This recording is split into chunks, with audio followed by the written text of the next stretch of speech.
Bismillah. Assalamualaikum warahmatullahi wabarakatuh. Bismillahirrahmanirrahim. Alhamdulillahi rabbil alamin. Wa bihi nasta'inu ala umurid dunya waddin.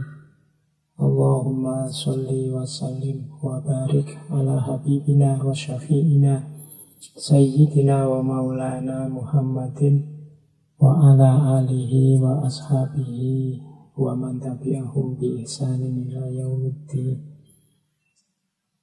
Bismillah, mari kita lanjutkan ngaji filsafat kita, menetapi, menjalani kewajiban untuk nambah ilmu, senantiasa mencari ilmu, minal mahdi ilal lahdi, dari buayan sampai nanti ke liang kubur. Tugas utama kita sebagai seorang muslim antara lain adalah mencari ilmu. Malam hari ini kita lanjutkan sesi kita bulan Agustus, yaitu di tema para sufi Nusantara. Malam ini kita angkat beliau yang mungkin teman-teman pernah mendengar kemasyhuran kebesaran nama beliau, yaitu Kiai Soleh Darat. Nama lengkap beliau Muhammad Soleh bin Umar. Ayah beliau, Kiai Umar ini dulunya adalah pejuang melawan Belanda.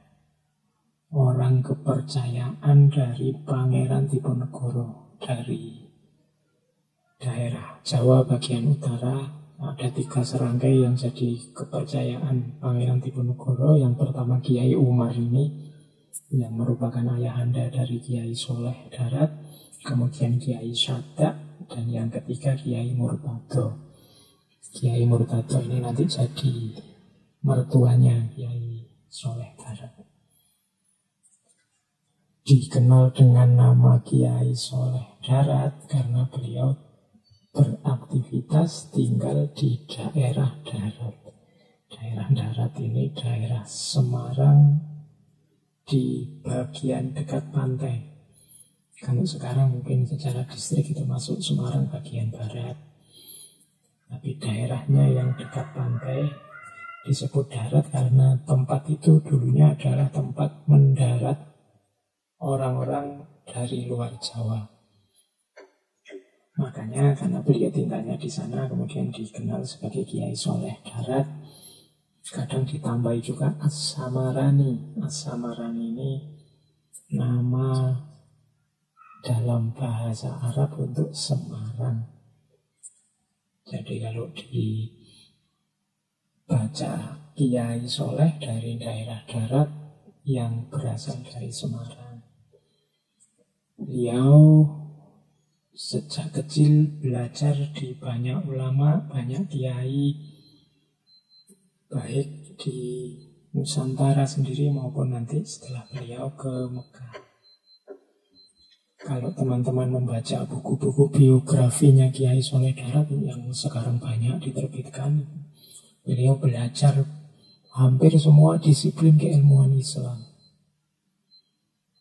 Kitab fikih beliau belajar di Kiai Muhammad Syahid dari pesantren Margoyoso Kajen Pati. Terhadap Kiai Syahid ini, Kiai Soleh belajar kitab Fathul Qorib, Fathul Mu'in, Fathul Wahab. Ini kitab-kitab populer di bidang fikih dari pesantren. Kemudian beliau juga belajar tafsir Jalalain dari Kiai Soleh bin Asnawi Kudus. Beliau juga belajar Mahlu Sorof dari Kiai Ishaq Semarang. Belajar ilmu falak dari Kiai Abdullah Muhammad bin Hadi Baikuni Semarang. Belajar juga kitab Jauharut Tauhid karyanya Syekh Ibrahim Al-Laqoni. Dan juga kitab Minhajul Abidin karyanya Imam Ghazali pada Syekh Ahmad Bafaqih Baklawi Semarang.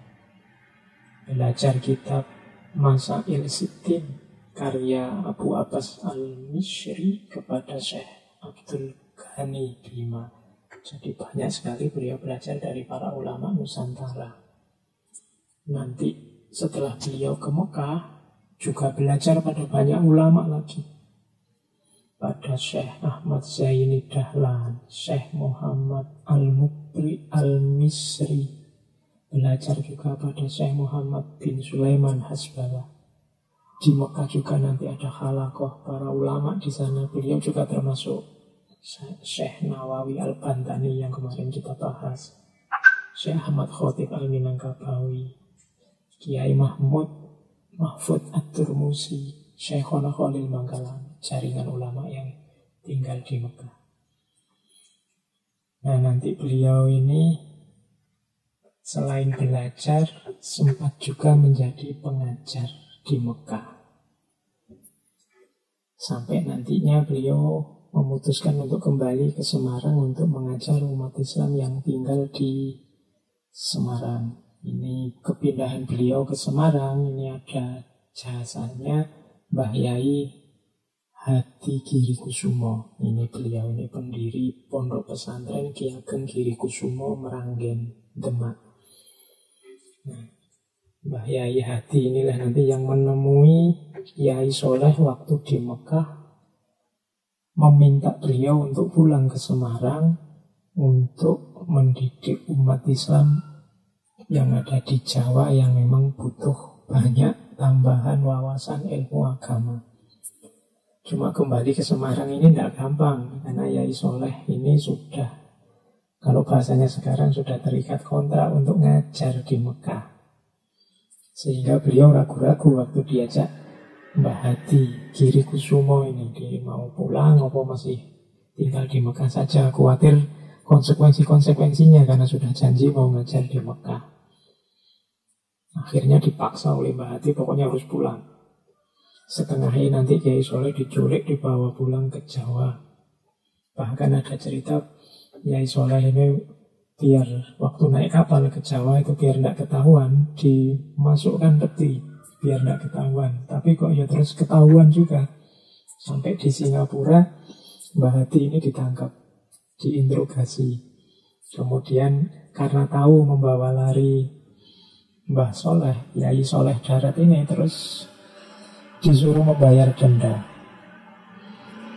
Dan Mbah Hadi ini bingung mau bayar denda pakai apa.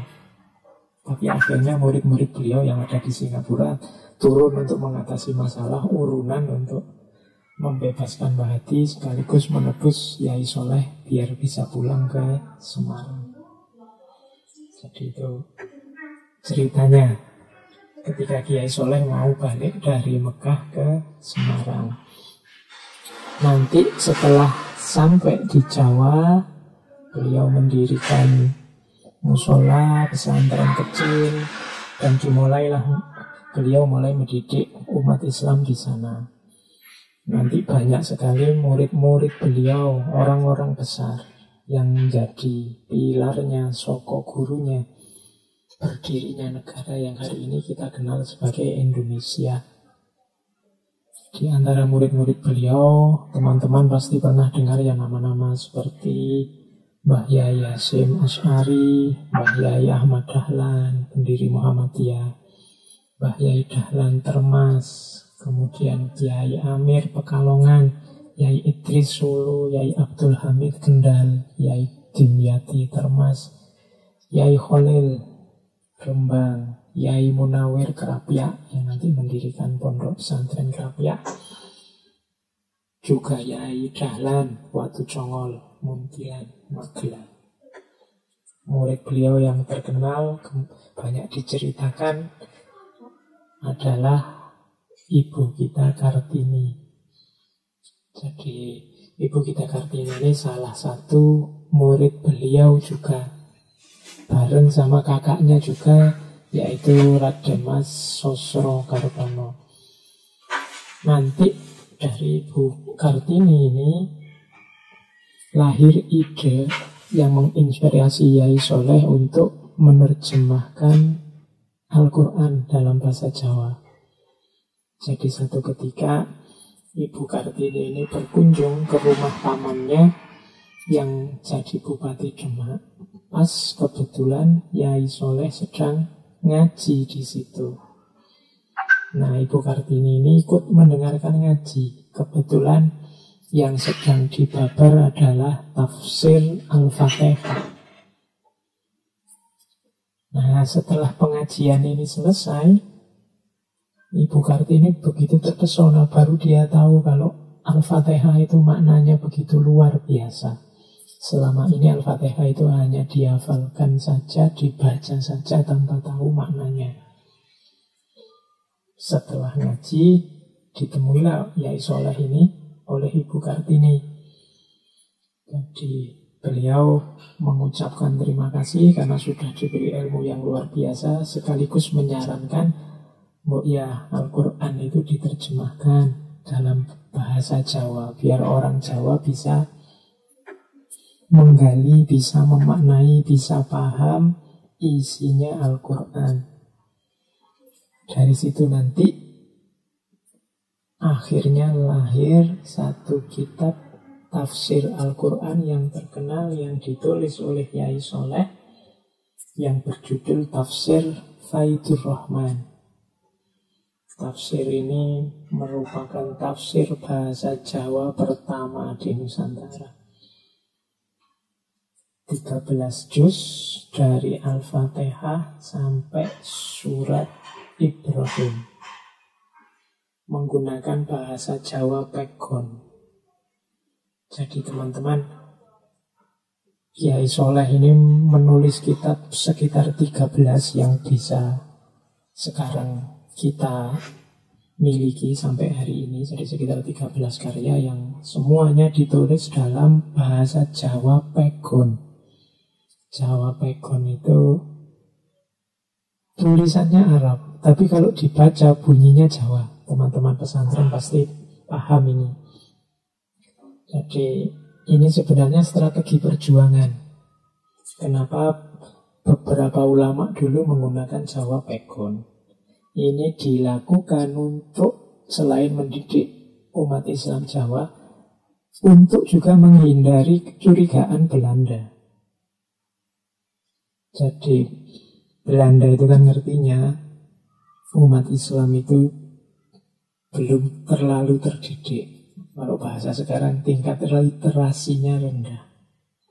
Jadi untuk membaca bahasa Arab langsung, kitab kuning langsung dalam bahasa Arab, orang Belanda mengasumsikan mereka tidak akan mampu.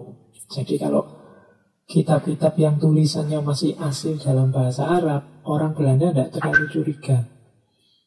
Tapi kalau tulisannya dalam bahasa Latin yang bunyinya juga bunyi bahasa Jawa atau mungkin bahasa Melayu atau bisa dibaca secara biasa, orang Jawa banyak yang bisa. Maka Belanda lebih mudah curiga kalau ada tulisan-tulisan yang ditulis secara Latin. Kalau ditulis secara Arab, bagi orang Belanda tidak terlalu banyak orang Jawa yang mampu. Nah, kenyataan ini oleh para ulama termasuk Yai Soleh disiasati dengan menulis dalam bentuk Arab, tapi sebenarnya kalau dibaca itu Jawa. Ini dengan gaya semacam ini diasumsikan Belanda tidak akan mudah mendeteksi, tidak akan mudah curiga. Jadi itu antara lain strategi ini yang dipakai oleh para ulama dulu. Meskipun gaya Pegon ini sebenarnya juga sebelumnya sudah ada, misalnya Syekh Abdul Rauf As-Singkili juga pernah nulis tafsir dengan semacam ini, tapi bukan Jawa, tapi Jawa Melayu. Tulisannya bahasa Arab, kalau dibaca ya bahasanya Melayu. Nah, ini strategi-strategi para ulama antara lain zaman dulu. Hampir semua ulama ya resisten pasti, tidak setuju melawan penjajahan Belanda dengan cara mereka masing-masing. Karena betapapun yang namanya penjajahan itu pasti akan menghambat pelaksanaan penerapan ajaran Islam secara murni. Sering saya ceritakan tauhid saja misalnya, tauhid itu bisa utuh sempurna kalau tidak ada kezaliman, tidak ada penindasan. Karena dalam tauhid Allah harus yang nomor satu dan satu-satunya. Nah, menomorsatukan Allah dalam hidup ini agak susah kalau kita dikuasai orang lain, dizalimi orang lain. Dalam dunia tasawuf juga dikenal untuk kita dekat dengan Allah, kita harus terbebas dari keterikatan duniawi. Tapi kalau kita dijajah orang, susah kita bisa bebas dari keterikatan duniawi. Jadi inilah mengapa para ulama kok rata-rata bisa dikatakan semuanya menentang penjajahan dengan cara dan gaya mereka masing-masing, termasuk Yai Soleh. Nah, karya-karya Yai Soleh ini banyak. Malam hari ini pasti tidak mungkin saya bawa semua. Saya kenalkan sedikit-sedikit beberapa karya beliau dengan sekuen yang kita atur sendiri versi Ngaji Filsafat. Paling tidak teman-teman malam hari ini mengenal siapa beliau, seperti apa cara berpikir beliau. Setelah itu yang tertarik mendalami beliau, monggo belajar, monggo mungkin nyari ustadz, nyari kiai, atau mengkaji sendiri, karena sekarang referensi-referensi banyak bisa didapatkan. Oke, beliau menulis misalnya kitab tentang fikih, misalnya beliau pernah nulis Majmu'ah Asy-Syari'ah Al-Kafiyah lil Awam. Ini temanya menarik. Ini isinya rangkuman dari syariat yang diperuntukkan bagi orang awam. Jadi fikih untuk orang-orang awam dalam hal akidah, ibadah, akhlak, muamalah. Ini menunjukkan kepedulian beliau terhadap masyarakat Jawa saat itu yang rata-rata memang masih awam dalam ilmu agama. Nah, itu kitab fikihnya. Kalau tafsirnya tadi ada tafsir Faidur Rahman. Kemudian beliau juga menulis beberapa kitab yang dalam genre tasawuf. Bahkan bagi banyak orang sebenarnya kecenderungan keilmuan Kiai Soleh Darat ini adalah tasawuf. Ada beberapa yang nanti malam ini kita bahas, kita kutip sedikit-sedikit. Misalnya kitab Sabilul Abid ala Jauharatut Tauhid. Ini merupakan syarah dari kitab Nazm Jauharatut Tauhid karya Syekh Ibrahim Al-Laqani.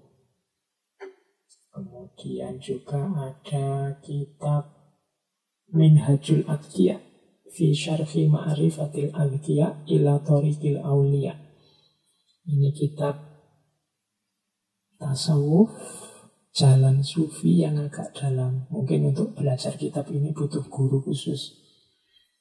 Kitab Minhajul Adqiya mirip dengan yang minggu lalu kita bahas, kitabnya Syekh Imam Nawawi. Kemudian ada juga Matan Al-Hikam li Sayyidi Syekh Ahmad atau Ilah As-Sakandari. Ini beliau membahas kitab Al-Hikamnya Syekh atau Ilah As-Sakandari yang sekarang banyak orang buka kajian-kajian hikam. Malam ini kita coba tengok sedikit Matan Hikam ini yang sebenarnya meskipun judulnya Matnul Hikam li Sayyidi Syekh Ahmad atau Ilah As-Sakandari, tapi bentuknya adalah syarah. Jadi tidak sekedar nulis matannya, di situ juga syarah dari beliau. Meskipun tidak semuanya. Jadi di kitab ini Kiai Soleh hanya mensyarahi sekitar 134 bait dari 260 baitnya hikam. Kemudian yang terkenal tidak boleh ditinggalkan karya beliau kitab Munjiat. Kitab ini semacam nukilan penjelasan terhadap Ihya juz 3 dan juz 4. Judul lengkapnya menggunakan bahasa Jawa, Munjiat Metik Saking Ihya Ulumuddin Al-Ghazali. Dan jangan salah, Kiai Soleh Darat ini ada yang menggelari beliaulah Imam Ghazalinya tanah Jawa. Bahkan ada cerita tentang beliau ini waktu menyusun kitab Munjiat. Ada cerita bahwa beliau didatangi langsung oleh Imam Ghazali. Jadi satu ketika beliau ini sedang asyik menulis, tiba-tiba ada tamu ke rumah beliau. Tamu ini modelnya tinggi besar seperti orang Arab, berjubah, bersorban. Diterima oleh para santri. Kemudian diantarkan ke kamarnya Yai Soleh yang sedang asik menulis kitab Munjiat tadi. Munjiat Metik Saking Ihya Ulumuddin. Ya setelah itu para santri pergi, tidak ikut menemani di dalam. Tapi para santri ini dari luar mendengarkan percakapan dua orang ini asik sekali dalam bahasa Arab. Jadi ya sayup-sayup kedengaran dari luar, ngobrol dalam bahasa Arab. Dan ini lama sampai larut malam. Kemudian tamunya pulang. Mbah Soleh nganter sampai pagar rumah. Kemudian balik lagi ke rumah. Ditanya oleh santrinya, itu tadi siapa sih Yai? Kok rasanya belum pernah datang ke sini? Yai Soleh jawab, ya itu tadi Imam Ghazali. Beliau merestui kitab yang sedang saya tulis. Wah, kaget ini para santri. Subhanallah, Masya Allah. Tapi Yai, bukankah Imam Ghazali itu sudah wafat ratusan tahun yang lalu? Jawabnya Kiai Soleh, itulah salah satu bentuk karomah seorang walinya Allah. Mari kita berdoa, katanya Syekh Soleh Darat, tiap kali nanti ngaji Munjiat, mari bertawassul kepada Imam Ghazali agar kitab kita diberkahi. Itu salah satu cerita tentang penyusunan kitab Munjiat. Oke, baik teman-teman, itu sekedar ilustrasi. Mungkin teman-teman ada yang hanya pernah mendengar namanya selama ini tentang Kiai Soleh Darat As-Samarani.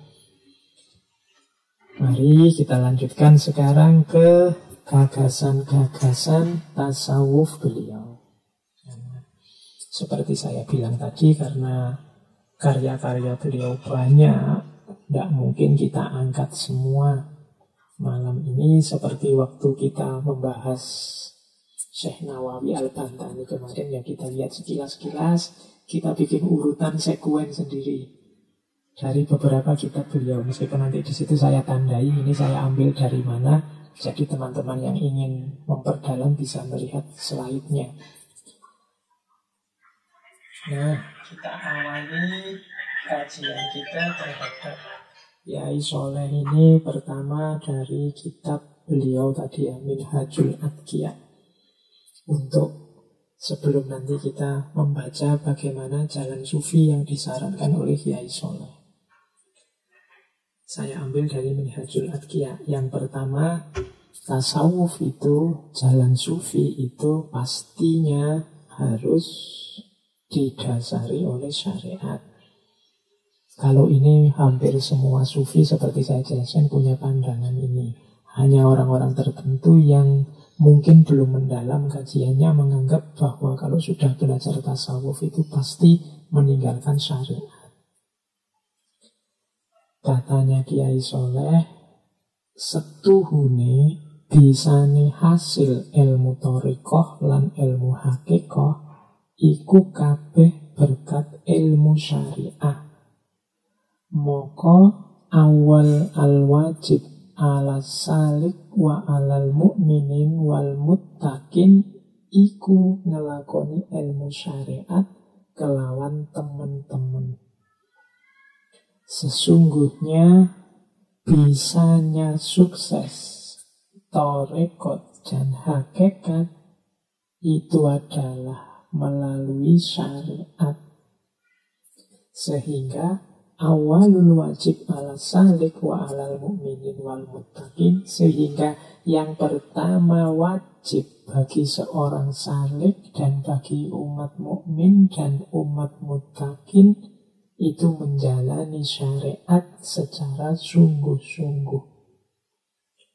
Moko ora ono torikoh lan ora ono hakikoh lan ora ono kasyaf angin saking berkat oleh mulazamah kelawan ngelakoni syariat.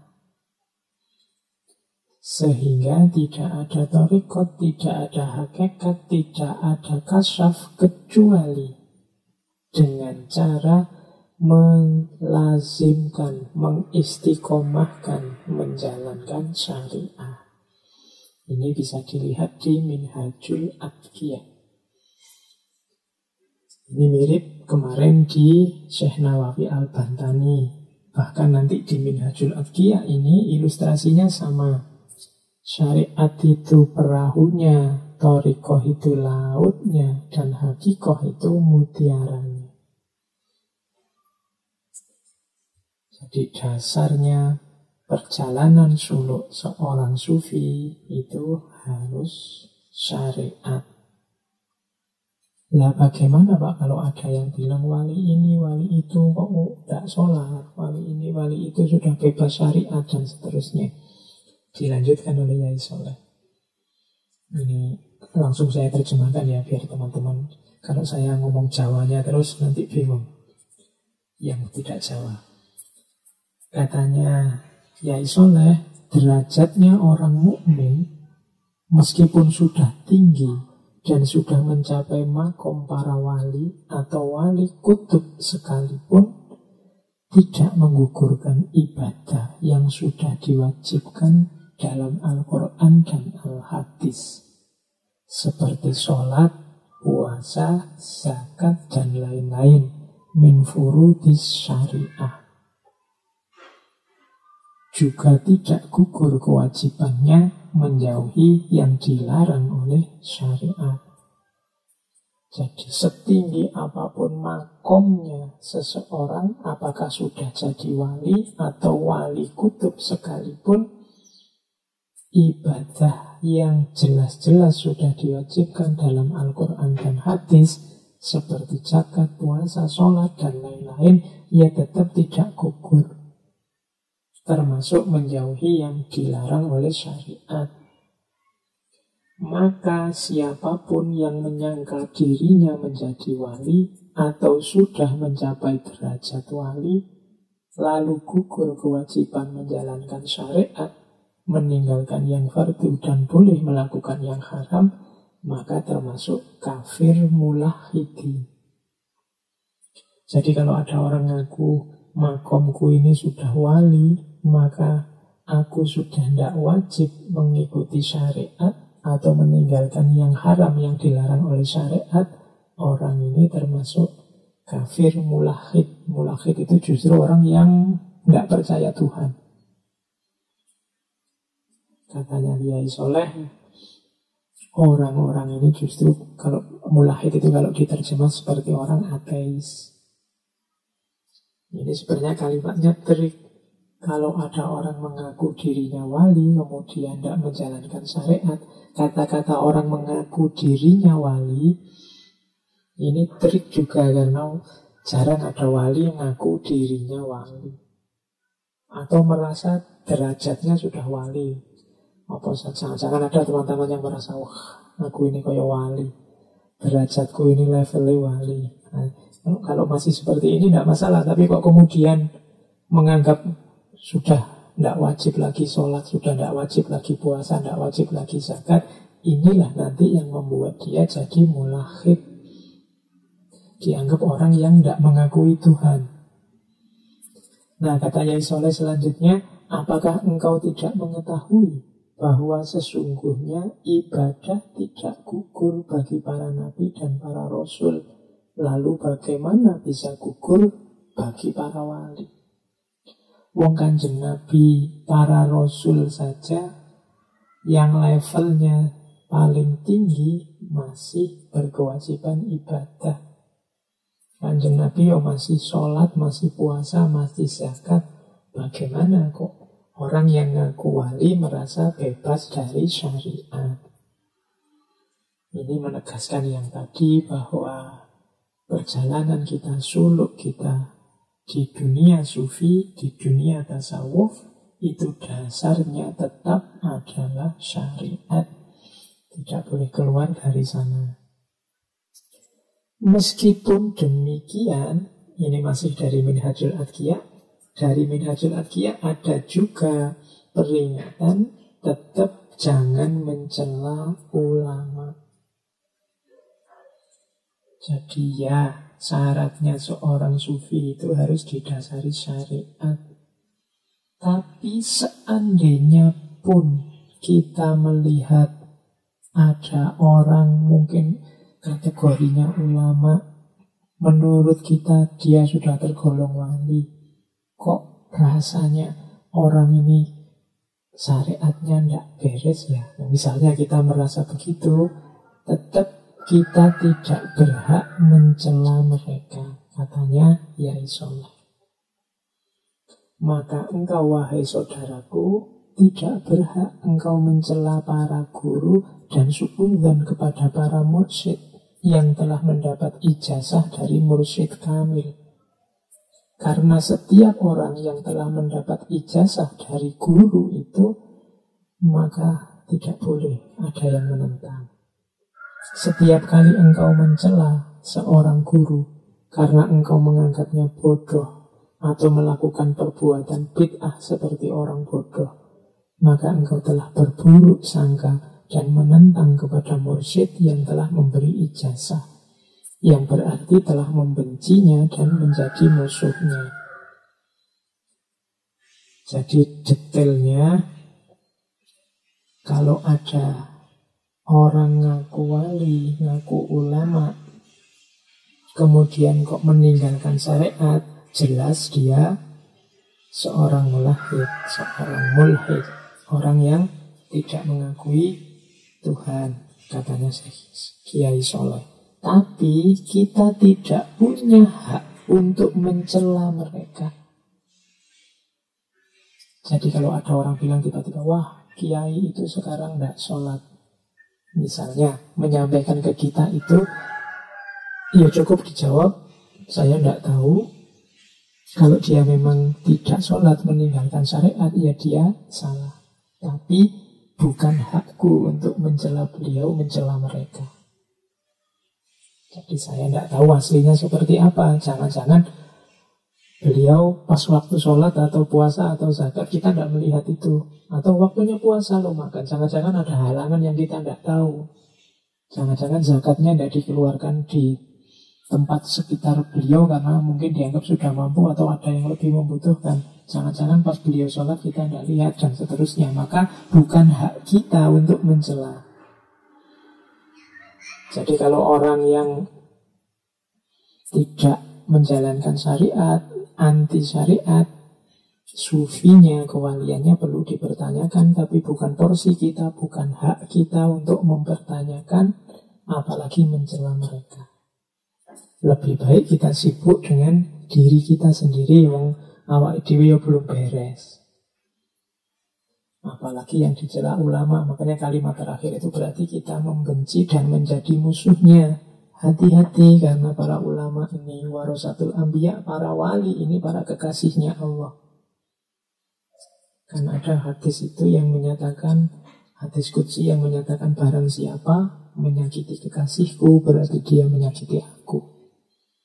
Nah, jadi ini ada bedanya. Boleh kok kita menganggap orang tertentu yang mungkin tokoh, mungkin ulama yang menurut kita tidak cocok. Saya tidak cocok dengan beliau. Pandangan beliau menurut saya salah. Tapi bukan hak kita, bukan porsi kita untuk mencela beliau. Anggap saja itu sebagai pelajaran bagi kita. Sebut saja bahwa saya tidak tahu aslinya. Hanya Allah yang tahu tentang beliau. Yang penting kalau saya misalnya yang tetap harus berpedoman pada syariat. Nah, ini pelajaran dari Minhajul Adqiyah. Jadi yang pertama dasarnya syariat. Namun nanti menurut Kiai Soleh, syariat itu juga tidak bisa hanya dijalankan lahirnya saja. Jadi syariat itu butuh dijalankan secara lengkap lahir dan batin. Sama seperti penjelasan Syekh Nawawi minggu lalu. Maka sholat ya, syarat rukunnya ya, tapi batinnya sholat juga harus dipenuhi. Jadi syariat itu tidak cuma syariat lahir, tapi juga syariat batin. Nanti di banyak penjelasannya Kiai Soleh tentang ibadah selalu dicantumkan antara yang lahir dan yang batin ini. Ini saya bawa beberapa contoh. Misalnya ketika Kiai Soleh menjelaskan tentang sholat, itu di surat An-Nisa ayat 43 itu kan ada ayat. Ini saya ambil dari tafsir Faidur Rahman. Ya ayyuhalladzina amanu la taqrabus sholata wa antum sukara. Wahai orang-orang yang beriman, jangan engkau dekat-dekat dengan sholat. Dekat-dekat saja jangan. Wa antum sukara, dan padahal engkau sedang mabuk. Ini salah satu ayat yang ditafsir oleh Kiai Soleh untuk menjelaskan bahwa dimensi batinnya sholat itu penting. Katanya Kiai Soleh, ini di tafsir Faidur Rahman, yukimunas sholat iku kelawan arep nekani sholat 5 waktu, kelawan adabe sholat dohir utawa yo batine, kelawan arep nyukupi syarat rukune, kelawan nekani hukukus sholat, khusyuk, tawaduk, hibah, khauf, lan mesti kelawan syuduk lan ikhlas ing dalem niate. Mendirikan sholat itu dengan cara menjalankan sholat 5 waktu, dengan menjaga adab lahirnya juga batinnya, dengan memenuhi syarat rukunnya, dengan menjalankan semua hak-haknya sholat, termasuk khusyuk, tawaduk, hibah, khauf, syuduk, ikhlas. Nah, ini batinnya sholat menurut Kiai Soleh. Khusyuk itu dimensi batin yang ada di dalam. Tawaduk itu dimensi yang bisa dilihat di luar. Kadang-kadang disebut khudu. Jadi sholat itu harus ada khusyuknya. Kadang-kadang orang menerjemahkan khusyuk ini konsentrasi, tapi tidak persis begitu. Jadi khusyuk itu kesadaran bahwa kita sedang menghadap Allah dan di hadapan Allah, sehingga batin kita dan lahir kita semua tertuju ke sana. Dan kekhusyuan ini manifestasinya antara lain fisiknya tawaduk atau khudu. Maka sholat tidak boleh gerak macam-macam selain gerakan-gerakan sholat untuk menunjukkan tawaduk. Sehingga di beberapa kitab fikih yang Syafi'i itu kalau sholat disebut tidak boleh bergerak lebih dari 3 kali misalnya. Bergerak lebih dari 3 kali ini menunjukkan tidak khudu, tidak tenang, tidak tawaduk. Kalau begitu gerak 1 kali boleh Pak. Iya, gerak apa dulu? Kalau geraknya jijiki ya tetap merusak khudunya sholat. Misalnya kamu dalam sholat kamu buka mulut lebar-lebar, wah sekali, tapi jijiki kesannya nggak ada sopan-sopannya waktu itu di hadapan Allah. Ini namanya tidak khudu. Jadi khusyuk batinnya, khudu fisiknya.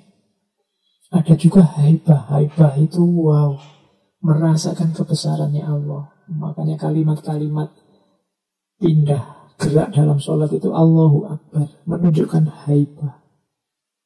Dunia ini berganti segala macam peristiwa, Allahu Akbar, menunjukkan kemahabesarannya Allah.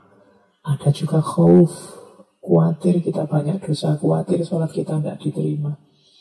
Ada juga suduk, meluruskan hati, meluruskan niat, dan ikhlas. Loh, ini batinnya sholat. Jadi dasarnya tasawuf itu syariat, Tapi syariat juga tidak cuma yang lahir, tapi juga yang batin.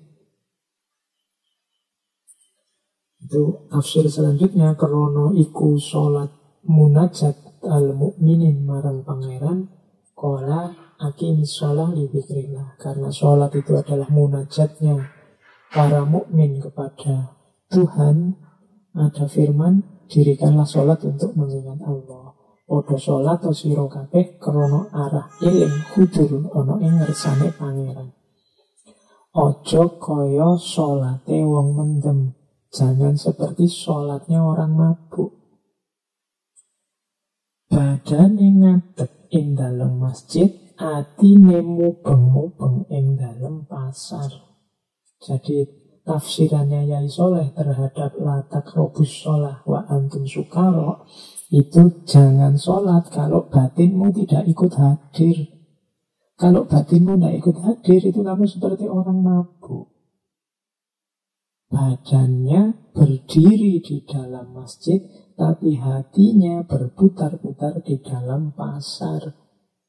Iya benar sekarang sholatnya ada di dalam masjid jamaah, tapi pikiran dan hatinya tidak ikut ke masjid. Waktu sholat di masjid, pikirannya ada di kantor, pikirannya ada di pasar, pikirannya ada di rumah, dan lain sebagainya. Nah ini seperti orang sukaro, seperti orang mabuk. Lisane moco fatihah, lisan atine caturan ono ing pasar. Mulutnya membaca fatihah, tapi mulut batinnya ngobrol di pasar. Pikiran dan hatinya masih ramai membahas dunia, padahal sedang membaca fatihah di hadapan Allah. Mongko ngunu iku ora yuqimunas shalah. Yang seperti itu tidak termasuk mendirikan sholat. Nah ini salah satu ilustrasi bahwa syariat itu ya harus kita jalani lahir dan batinnya. Termasuk puasa. Kalau teman-teman membuka tafsir Faidur Rahman, ayat puasa yang terkenal sekali itu, ya ayyuhalladzina amanu kutiba alaikumusiyam kama kutiba alal ladzina min qablikum la'allakum tattaqun. Mirip seperti Imam Ghazali, beliau memberi tafsir puasa itu ya ada lahir, ada batin. Kalau puasa lahir jelas menahan haus, menahan lapar. Tapi puasa batin ada 3 level. Yang pertama puasa kolbu, yang kedua puasa ruh, yang ketiga puasa sir. Puasa kolbu itu berarti diri kita yang mampu untuk menahan diri dari keinginan makan dan minum. Jadi kalau lahirnya kan kelihatan tidak makan, tidak minum, tapi batinnya itu sudah mampu menahan diri. Ini namanya kalau mampu menahan diri itu pingin saja enggak. Jadi ingin makan enggak, ingin minum enggak, itu berarti kolbnya ikut puasa. Berarti kebalikannya, sebenarnya sih ingin makan, kalau lihat apa-apa ngiler, tapi tetap bisa saya tahan. Nah, ini masih dapat makna lahirnya puasa. Kalau makna batinnya yang paling rendah itu puasa kolbu. Kalau kolbu itu bahkan ingin saja tidak untuk makan dan minum. Ada orang bawa makanan, ada warung buka, enggak kepingin. Ada tulisan hormati orang berpuasa atau tidak, enggak kepingin masuk warung. Nah, ini berarti sukses. Tapi yang hanya level lahir saja itu ya pengen. Kalau ada warung buka, waduh baunya, waduh kok banyak orang makan di situ, ada ketertarikan, ada kepinginan. Itu berarti level puasanya masih puasa lahir. Kalau puasa batin sudah puasa kolbu, ingin saja enggak, mau dipameri apapun enggak ingin makan dan minum. Lebih tinggi dari itu namanya puasa ruh. Puasa ruh itu bahkan yang bisa ditahan tidak cuma keinginan makan minum, tapi juga semua keinginan yang sifatnya dosa kecil maupun besar tidak muncul sudah. Nah itu puasa ruh. Kan ada kan yang puasa, ya tidak pengen makan minum, tapi keinginan-keinginan yang tidak penting, yang dosa masih susah ditahan. Ya benar sih puasa, tapi dari pagi sampai maghrib nonton TV terus, main HP terus yang tidak ada pentingnya, nonton gambar-gambar kadang-kadang. Nah, itu berarti apa? Tidak bisa menahan diri dari maksiat rohani. Puasanya sah, levelnya sudah bagus batin karena tidak ingin makan minum, tapi belum nyampe level 2 puasa ruh, menahan diri dari maksiat rohani. Jadi masih suka dosa-dosa kecil, masih suka melakukan maksiat-maksiat, itu berarti levelnya masih belum puasa ruh. Masih sombong, masih riya, masih, nah itu berarti belum puasa ruh. Yang paling tinggi puasa sir. Puasa sir itu bahkan tidak cuma menahan diri dari maksiat, tapi mampu fokus. Hanya Allah saja yang dia perhatikan, yang dia lihat. Ini namanya puasa sir. Kalau pakai terminologinya Imam Ghazali, nanti ada puasanya awam, ada puasanya khawas, dan ada puasa khawasul khawas. Puasa sir ini puasa khawasul khawas. Ini menunjukkan dimensi batinnya puasa. Jadi syariat tadi ya syariat lahir, ya syariat batin. Termasuk, kalau ini saya tidak ambil dari Faidur Rahman Tafsir, tapi penjelasan menarik dari kitab tulisan beliau yang judulnya Kitab Manasikul Haji wal Umroh. Kata Kiai Soleh ini saya kutipkan, mungkin menarik.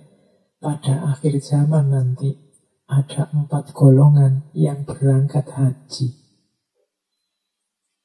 Pejabat yang niat haji untuk rekreasi, menghibur hati. Ada saudagar atau orang kaya yang niat haji untuk berdagang. Ada orang fakir yang niat haji untuk menjadi pengemis, mencari uang.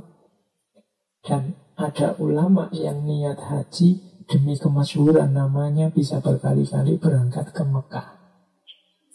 Oh, ini sindiran orang yang haji hanya fisiknya saja, tapi batinnya tidak ikut haji. Kalau sekarang mungkin tidak cuma haji, tapi umroh. Jadi ada orang yang ke sana itu hanya untuk plesir, menghibur hati, jalan-jalan rekreasi. Ke Mekahnya 2 minggu, nanti bonusnya ke Hong Kong, ke Singapura, ke Turki, jalan-jalan. Kemudian di Mekah juga yang dipikir jalan-jalannya. Nah, ini batinnya tidak ikut haji, tidak ikut umroh. Sindirannya Kiai Soleh. Ada saudagar yang niat haji untuk dagang.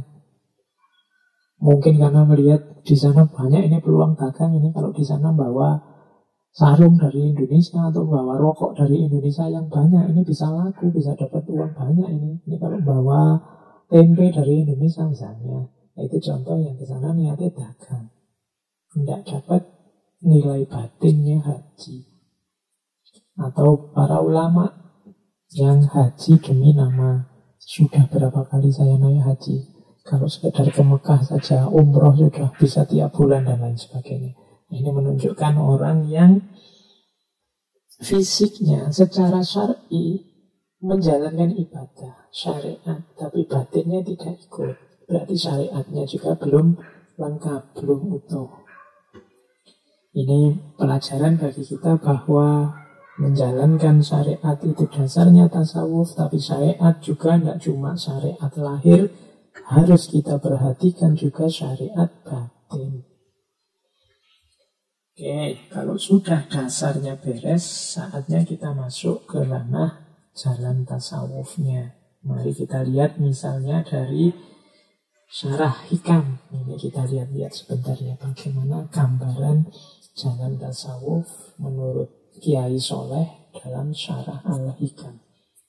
Di bagian awal dari kitab ini beliau ada kalimat utawi iki kitab ringkes saking matan Al-Hikam karangane Al-Alamah Al-Arif Billah Asy-Syaikh Ahmad bin Athaillah. Ingsun ngeringkes namung sak pertelone. Asal supaya gampangke ing ngatasi wong awam, amsal ingsun kelawan sun terjemah, kelawan coro Jawa, supaya enggal paham wong kang padha ngaji. Jadi kalau diterjemah dalam bahasa Indonesia, ini adalah kitab ringkas dari Matan Al-Hikam karya Al-Allamah Al-Arif Billah Syekh Ahmad bin Athaillah. Aku meringkas hanya sepertiganya saja untuk memudahkan orang-orang awam terhadap penjelasanku dengan cara menerjemah menggunakan bahasa Jawa supaya segera paham orang-orang yang mengkaji. Jadi Al-Hikam ini oleh beliau Yai Soleh diterjemah hanya sepertiganya saja. Dengan berbagai pertimbangan, insya Allah beliau lebih tahu, dengan menggunakan bahasa Jawa demi masyarakat Jawa tempat beliau berdakwah, agar mereka lebih mudah memahaminya. Jadi dari situ nanti terkenallah kitab yang tadi saya sebut judulnya Matnul Hikam li Sayyidi Syekh Ahmad Athaillah As-Sakandari. Beliau mensyarahi sekitar 134 bait dari 260 bait aslinya kitab Al-Hikam. Misalnya ini kita lihat ya cara beliau mensyarahi. Misalnya yang paling awal, yang paling awal, yang itu kan tentang nasihat Syekh Athaillah untuk kita jangan mengandalkan amal. Syarahnya Yai Soleh, ketahuilah wahai salik, bahwasanya wajib bagi orang mukmin yang shadiq untuk berpegang teguh kepada Allah semata. Yakni jangan sekali-sekali kamu bersandar diri pada selain Allah. Ilmu dan amal ibadahmu tidak bisa dijadikan pengharapan.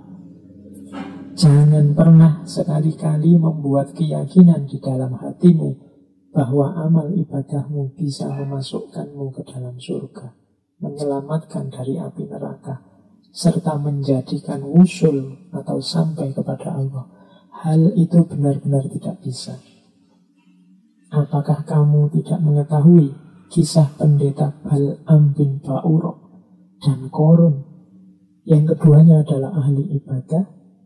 Korun merupakan ulama Bani Israel, tetapi saat menjadi ajalnya, saat menghadapi ajalnya, keduanya mati dalam keadaan kafir.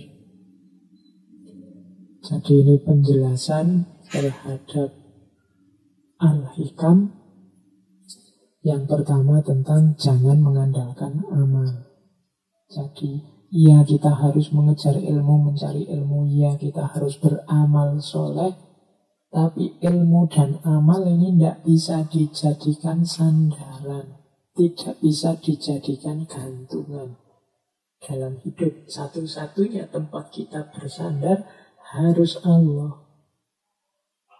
Ilmu bisa menipu, amal bisa tidak diterima. Kalau kita hanya mengandalkan ilmu dan amal, hati-hati, keduanya tidak mutlak bisa menyelamatkan kita dan membuat kita wusul pada Allah. Di situ dijelaskan oleh Yai Soleh, apa kamu tidak ngerti? Misalnya ceritanya Bal'am bin Ba'urah. Bal'am ini pendeta zaman Fir'aun. Jadi Bal'am ini agamawan pendukung status quo-nya Fir'aun. Korun, kalau Korun kita ngerti bagaimana beliau konglomerat yang kalau katanya Kiai Soleh awalnya ulama, tapi gara-gara hartanya baik Bal'am maupun Korun nanti akhirnya mati kafir. Bal'am karena ilmunya, Korun karena hartanya, dua-duanya malah celaka. Jadi iya kita harus bekerja, beramal, kita harus mencari ilmu, tapi ilmu dan amal jangan dijadikan sandaran. Akhirnya baik iman maupun kufur masuk surga atau masuk neraka, itu semua adalah karunia dan keadilan dari Allah semata. Sama sekali bukan karena ketaatan dan kemaksiatan setiap insan. Yang benar adalah ketaatan dan kemaksiatan itu menjadi tanda bagi orang yang akan masuk surga atau masuk neraka. Jadi kalau ada orang kok rajin sekali cari ilmu, rajin sekali ngaji, ini adalah anugerah dari Allah dan tanda bahwa insya Allah besok dia selamat. Bukan karena ilmunya, tapi karena kesadarannya bahwa ilmu itu adalah anugerah dari Allah. Karena hidayah yang dibukakan oleh Allah padanya sehingga dia mau untuk menempuh jalan ilmu. Jadi justru kalau ada orang taat, ada orang istiqomah, ada orang rajin ibadah, itu adalah anugerah dari Allah yang menjadi tanda bahwa orang ini nanti akan selamat dan dicintai oleh Allah. Kalau orang bersandar pada amalnya, bersandar pada ilmunya, menunjukkan orang ini merasa bahwa ilmu dan amal itu hasil karyanya sendiri. Sehingga terus dia bergantung pada itu. Kalau orang sadar bahwa ilmu dan amal itu hakikatnya adalah anugerah dari Allah, hidayah yang diberikan dari Allah pada kita, orang ini tidak akan bersandar pada amal dan ilmunya, tapi langsung sandarannya pada Allah. Jadi rahasianya di situ. Orang yang bersandar pada amal dan ilmu menunjukkan orang yang belum sadar, orang yang masih merasa hebat, merasa dia mampu. Oke, jadi jangan mengandalkan amalmu. Nanti ada cerita dari Kiai Soleh, Al-Kisah, ada cerita seorang laki-laki dari kaum Bani Israel. Orang ini tukang maksiat, julukannya Kholek. Si tukang maksiat yang tiap hari melakukan dosa ini satu ketika di satu tempat duduk bareng seorang abid. Abid ini ahli ibadah dari kaum Bani Israel juga. Kebalikannya, kalau Kholek tadi suka berbuat dosa, kalau abid ini, ya karena dia ahli ibadah, amalnya banyak, selalu melakukan ketaatan-ketaatan pada Allah. Kalau dalam ceritanya Kiai Soleh bahkan diilustrasikan di atas kepala si abid ini selalu ada payung. Seolah-olah dia dipayungi terus. Kalau situasinya panas mungkin dia malah dingin, karena selalu diikuti oleh payung. Keutamaan yang diberikan oleh Allah karena ketekunannya beribadah. Nah, Kholek ini karena dia duduk dekat dengan seorang abid, terus dia bergumam itu ya, menggerunang dalam hatinya. Aku ini pendosa, dosaku banyak. Sekarang aku duduk jejer seorang abid yang amal baiknya sangat banyak. Sudah tidak apa-apa, semoga aku deket-deket dia, bisa ketularan. Allah sayang padaku, Allah buka hidayah padaku. Nah, jadi dia ini sebenarnya agak grogi, tapi ingin dekat-dekat terus biar dapat hidayah, biar dapat rahmat dari Allah seperti si abid ini. Sebaliknya, si abid ini terus merasa, aku ini kan orang abid, ahli ibadah. Sementara yang jejer aku ini seorang Kholek, ahli maksiat. Apa pantes aku jejer orang-orang kayak gini? Akhirnya sama si abid ini, Kholek ini ditendang biar tidak deket-deket dirinya. Nah, setelah Kholek ini ditendang, nanti ceritanya Allah memberi wahyu pada salah seorang nabi. Saat itu wahyunya Allah apa? Perintahkan pada dua orang ini, yakni abid dan Kholek, untuk sama-sama memperbanyak amal. Aku telah mengampuni dosa-dosa Kholek dan menolak amal si abid. Jadi firman-Nya Allah, wahai Nabi, tolong beritahu abid dan Kholek ini, setelah ini silahkan berlomba-lomba beramal kebaikan. Karena dosanya Kholek sudah diampuni, sebaliknya amalnya abid ditolak sudah. Jadi skornya sekarang 0-0. Karena kesombongan si Abid tadi. Karena dia mengandalkan amalnya di hadapan Allah. Nanti ceritanya, yang tadi semacam payung tadi, malah akhirnya setelah peristiwa itu pindahlah ke Khalik. Orang yang semula gemar melakukan perbuatan maksiat. Jadi ini sebenarnya nasihat untuk kita agar hati-hati. Iya, kita memang harus menjalankan kebaikan, mencari ilmu. Tapi ilmu dan amal baik itu tidak bisa dijadikan sandaran. Sandaran kita satu-satunya harus dan hanya Allah saja. Ini penjelasan Kiai Soleh dalam Syarah Al-Hikam. Terus, selanjutnya bagaimana? Apa kalau gitu nggak usah beramal saja lah Pak, nggak usah berusaha saja lah Pak, pokoknya kita hidupnya dipasrahkan pada Allah saja 100%. Tidak begitu juga. Nanti ada di kaidah selanjutnya dari Al-Hikam ada syarah dari Kiai Soleh begini. Keinginanmu untuk meninggalkan kasab atau usaha mencari ridho Allah, padahal Allah telah menempatkanmu pada makom kasab, itu termasuk syahwat nafsu yang samar. Boleh jadi keinginanmu untuk meninggalkan kasab atau usaha, padahal Allah telah menempatkanmu pada makom kasab, adalah keinginan nafsu agar engkau dianggap oleh masyarakat sebagai orang yang zuhud. Dengan demikian, engkau termasuk orang yang tidak mempunyai tata krama kepada Allah, karena engkau tidak mau menerima apa yang sudah ditentukan oleh Allah untukmu. Engkau menjadi orang yang melampaui kehendak Allah. Adapun tanda bahwa engkau ditempatkan pada makom kasab itu adalah dengan wujud selamatnya agamamu. Engkau tetap berusaha, tetap melakukan ibadah, sholat berjamaah, mengaji, memperbanyak ketaatan, sekaligus bekerja memenuhi nafkah keluarga. Berubahnya keinginanmu untuk meninggalkan kasab itu termasuk bujuk rayu iblis.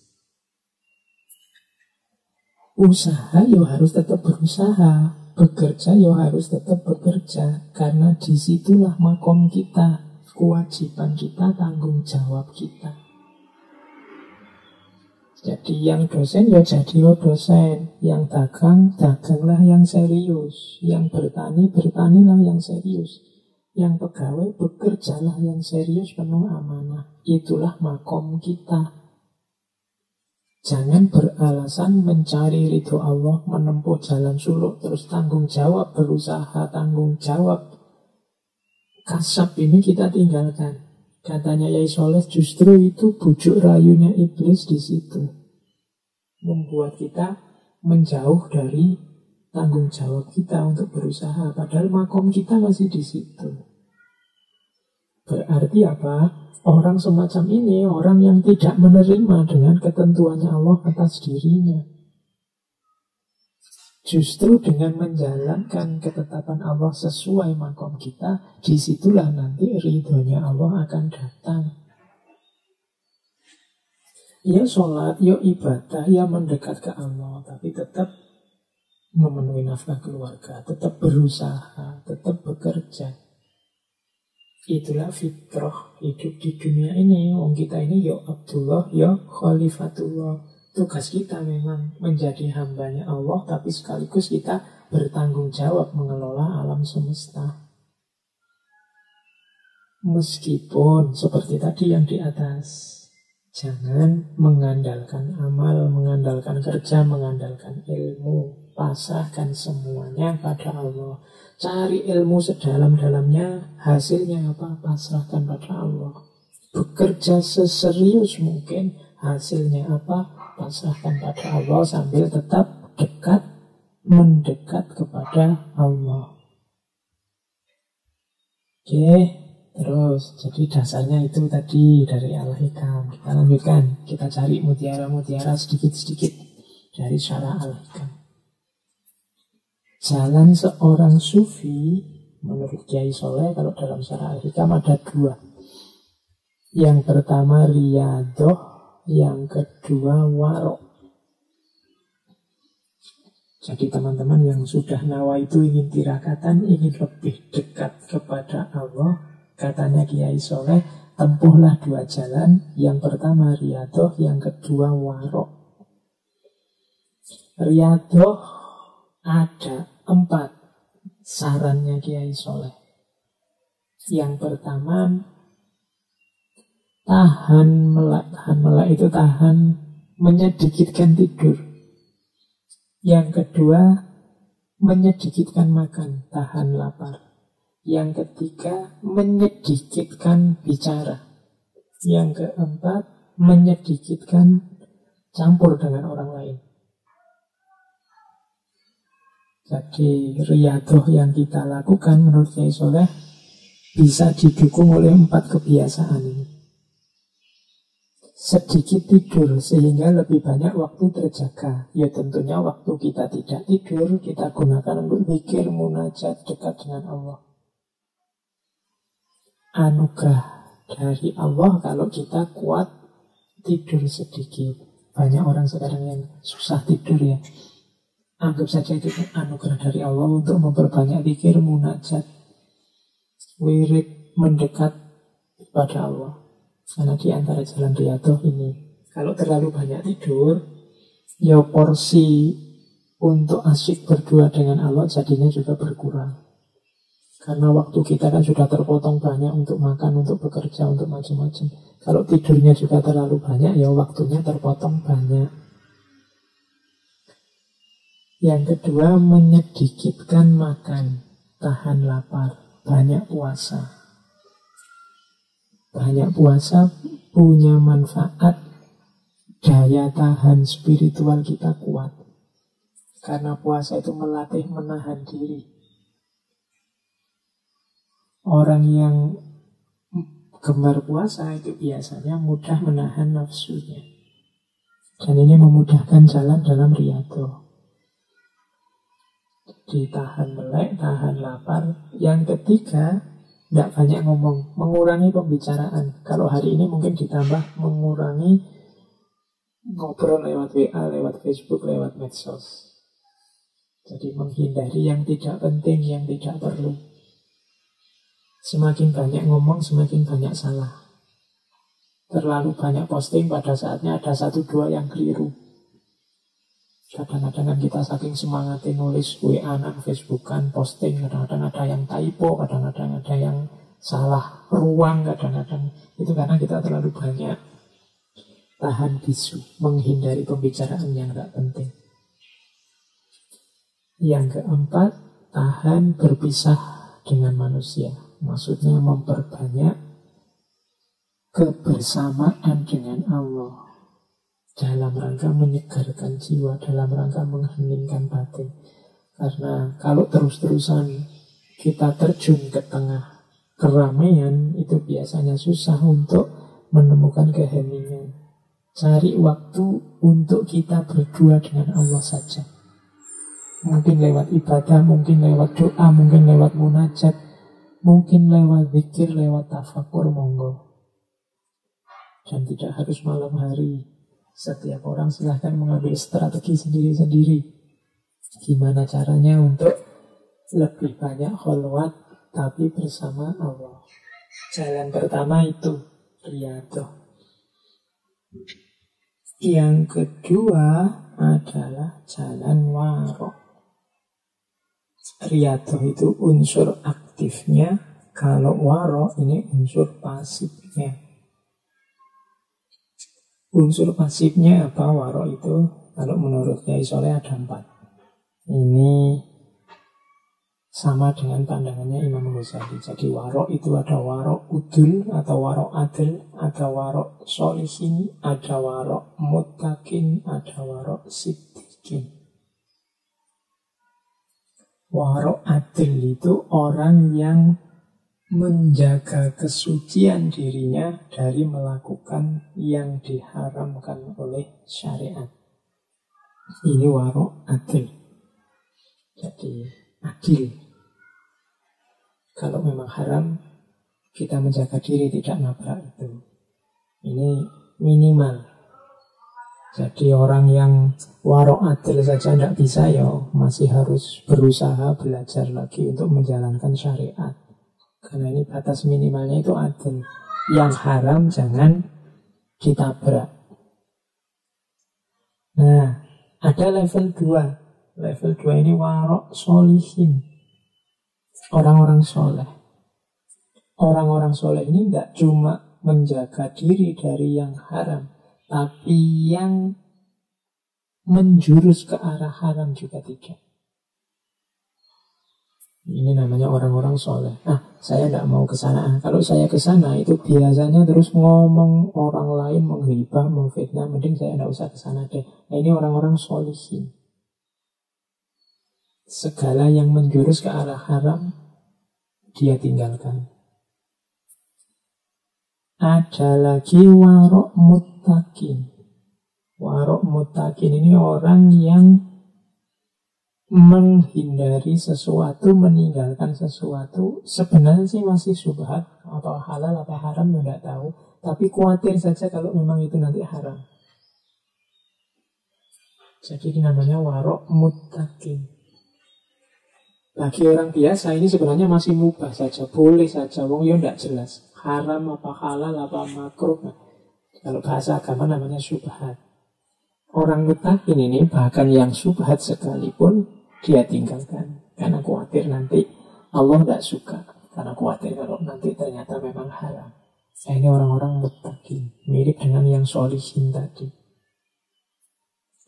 Nah, ada juga warok siddiqin. Warok siddiqin ini, kalau tadi kan yang muttaqin, yang syubhat.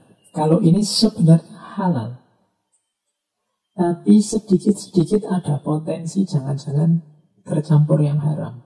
Maka dia tinggalkan. Di situ ada contoh, misalnya minum air yang disedekahkan orang yang tempat kerjanya penuh kecurangan. Misalnya orang yang kerjanya di tempat yang banyak korupsinya.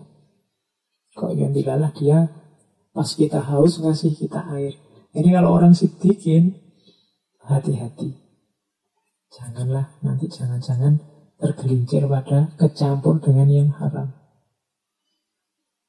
Misalnya pejabat atau pegawai dapat mobil dinas. Ini diberi mobil kan kepentingannya untuk kepentingan dinas.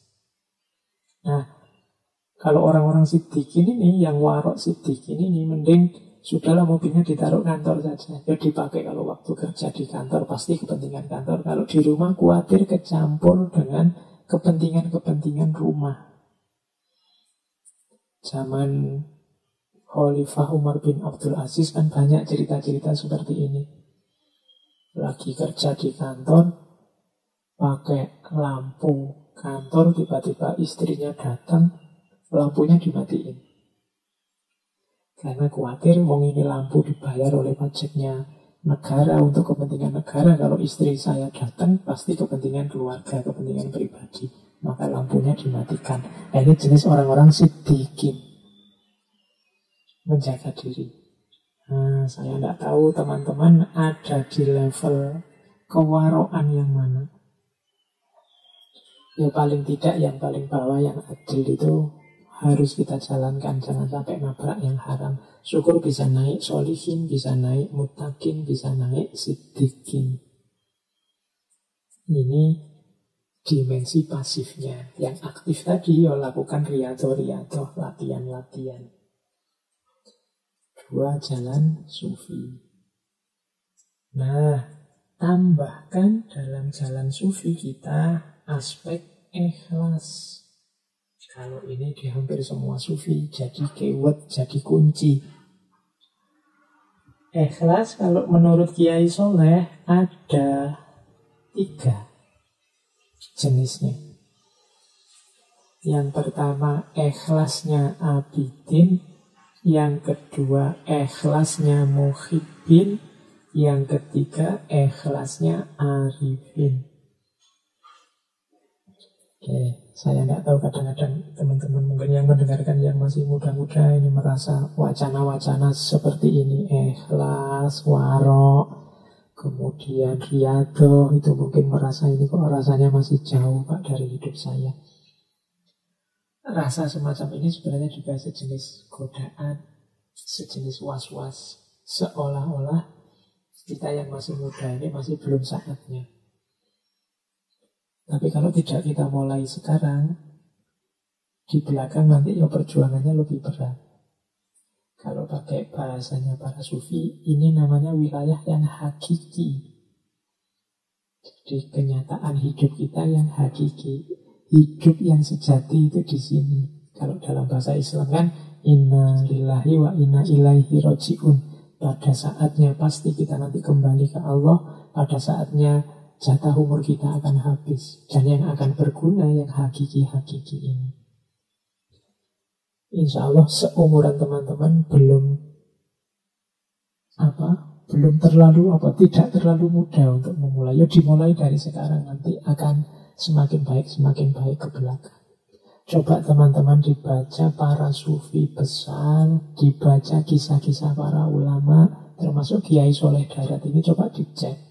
Kiai Soleh ini pada usia seperti teman-teman sekarang, mungkin yang muda-muda, yang para mahasiswa sekitar 20 ke atas, itu Kiai Soleh sudah bisa apa, sudah mampu apa, sudah khatam kitab apa, sudah menjalani riyadhah apa.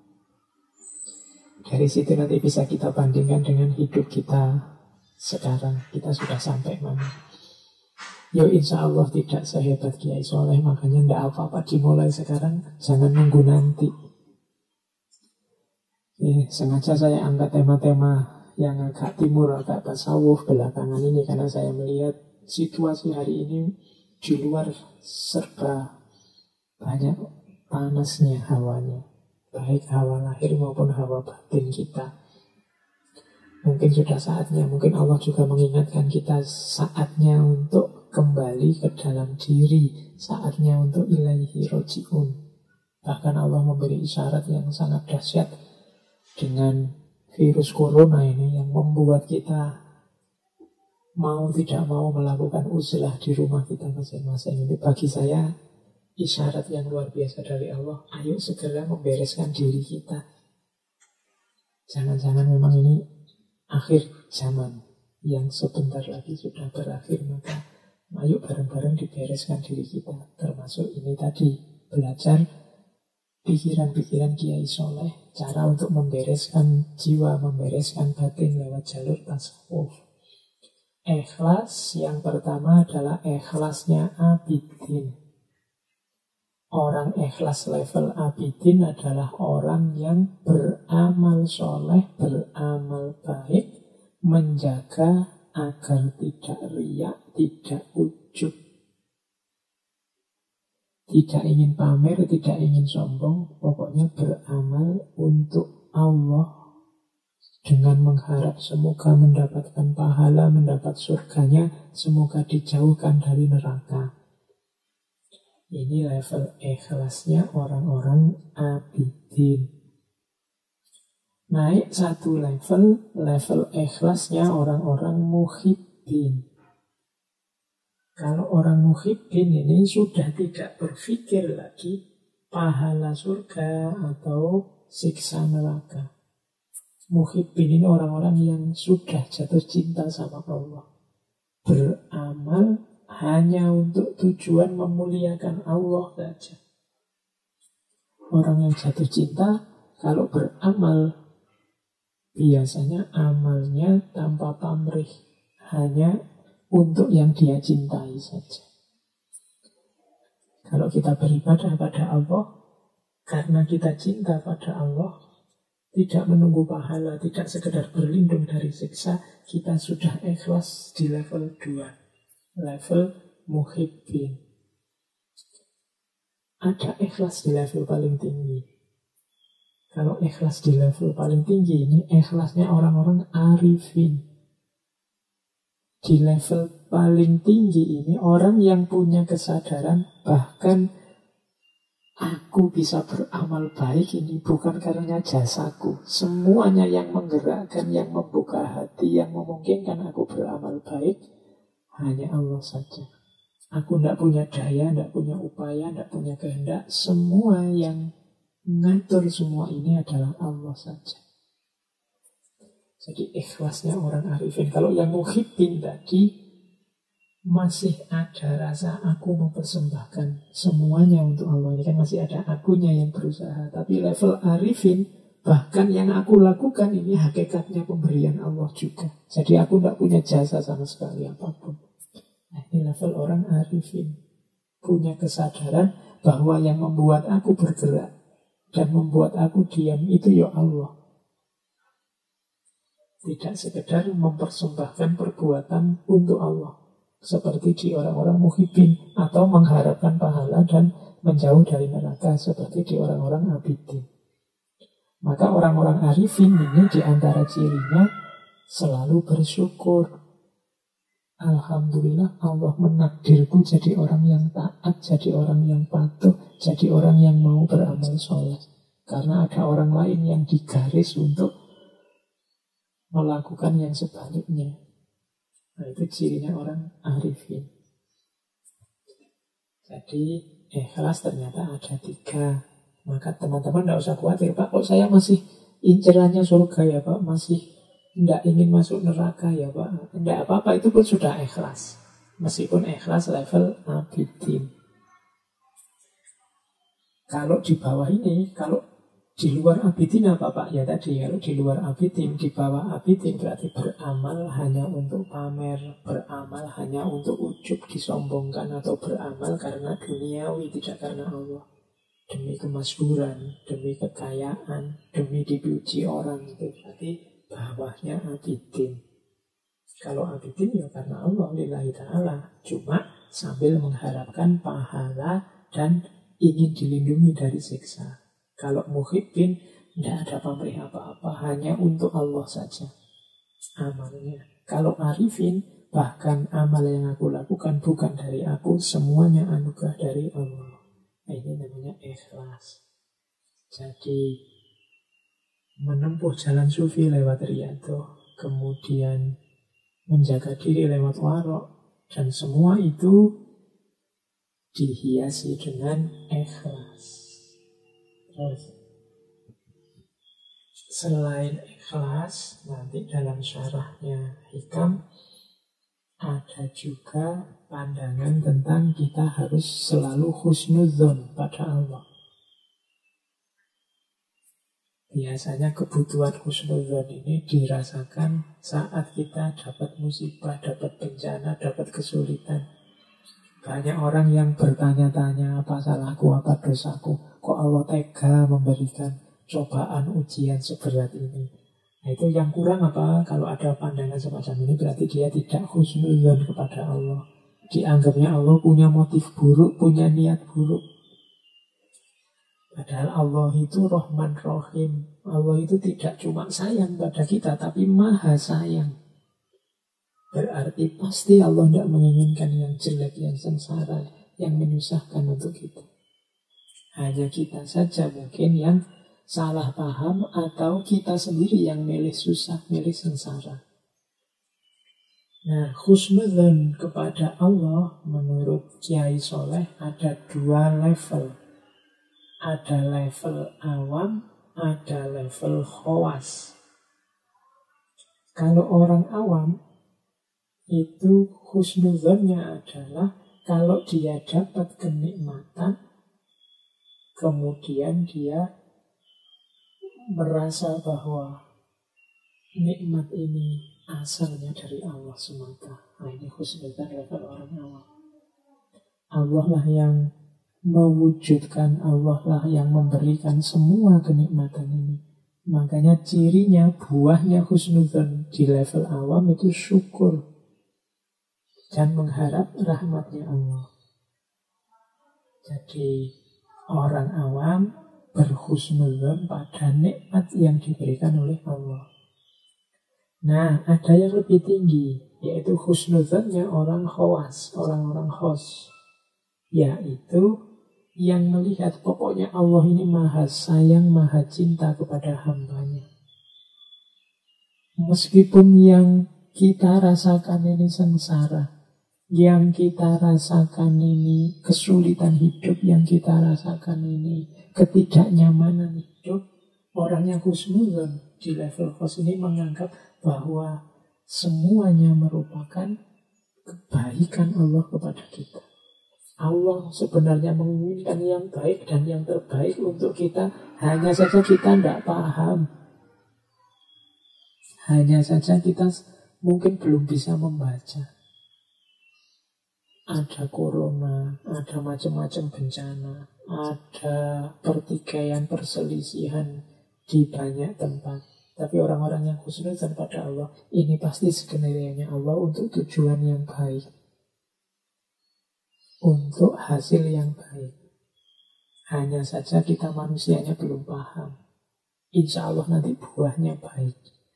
Nah, kalau yang level 2 ini orang khos. Kalau orang awam biasanya lebih mudah husnudzon pada yang wujudnya nikmat-nikmat. Tapi kalau orang khos, apapun wujudnya, apakah itu nikmat, apakah itu dirasakan menyusahkan, semuanya dianggap buahnya kasih sayang Allah yang pasti hasilnya nanti kebaikan. Kalau tadi yang orang awam melahirkan syukur nikmat, kalau yang husnuzannya orang khos melahirkan rasa cinta, rasa percaya, rasa tawakal kepada Allah. Orang yang husnuzan itu enak, tidak mudah mengeluh, tidak mudah susah.